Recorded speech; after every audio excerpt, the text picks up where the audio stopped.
Cafecito and Tattoos. We specialize in video production, marketing, and entertainment. We are the culture.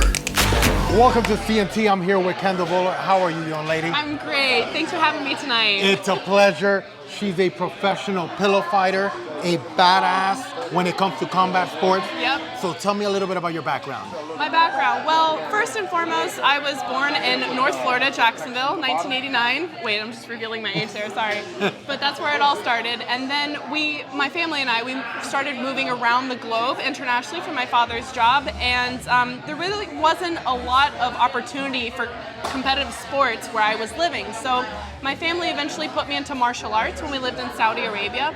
And that was around the age of 8, 9. So I started with Kendahl, which is a Filipino open hand and foot fighting.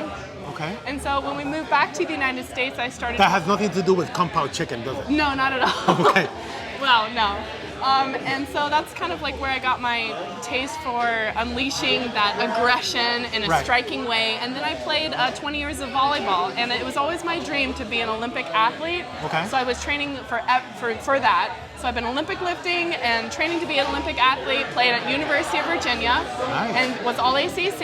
And then now that I'm retired from volleyball, I train jiu-jitsu, boxing, and now I'm a professional pillow fighter. Okay, so tell me, as a professional athlete, how was the transition over to pillow fighting? Why pillow? Why pillow fighting? Well, it was kind of something I could do instead of MMA because I think that, I don't want to hurt my beautiful asset here.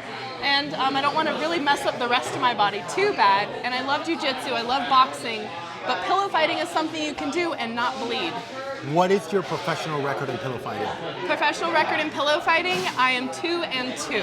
2-2? Yes. How do you prepare for a pillow fight?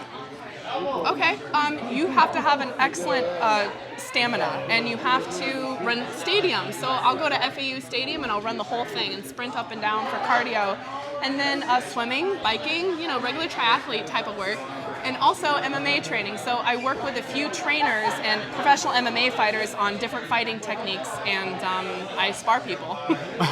What was the most surprising thing about pillow fighting that you didn't expect once you were in the ring? Oh, well, I think that I wasn't expecting to get hit as much as I did. I thought I could go into it and be successful right off the bat, and I was very wrong. So having the stamina to outlast my opponent, that was the worst thing, because I had the technique, but I didn't have the stamina. So basically, your cardio, you didn't train hard enough for the fight. Yeah, that's what you're I saying. didn't train hard enough at all. My first fight, and then after that first fight, I was like, that's it. This is never happening again. Gas all the way. So what do we have to do to get that championship belt? How are you going to get it? What's the plan? I want that belt so bad. So I'm actually going to take this very seriously, and I'm going to dedicate myself at least a month before and actually do an MMA training camp. I'm actually going to do a camp.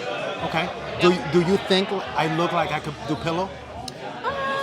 I don't know what's underneath the shirt, but if you've got a good physique, your body fat, I don't know, you don't look like you train very much. I'm sorry. We look very different. Yeah, you're a woman, I'm a man, but that's okay. So let's move on to another question. Okay. We need some harder questions. You want a harder question? Yeah. So let me tell you, when it comes to pillow fighting, have you ever fought with a boyfriend, with a partner, when it comes to pillow? I don't have a boyfriend. I'm single. I really don't. No, but I do fight men every day at my jiu-jitsu gym. I encourage women to get into combat sports. It's really empowering, and you get to be powerful in your own right. So I actually do fight men every day. Wow. When can we see you again in the ring? When can you see me again in the ring? I think I'll be going to their Atlanta event at the end of April, so you'll see me in the next month and a half. Well, we look forward to seeing you again, and hopefully with the belt right around your waist. I want the belt. I'm coming for her head. I want the belt. Thank you so much for being on the show, obviously. I'm not meant to be a pillow fighter. Yeah, we need a booster seat for you.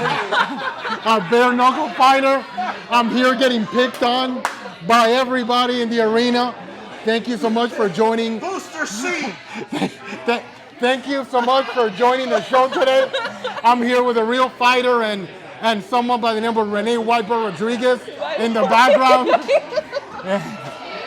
Again, thank you for joining CNT. We look forward to seeing you soon. Thank you. Cafecito and Tattoos. We specialize in video production, marketing, and entertainment. We are the culture.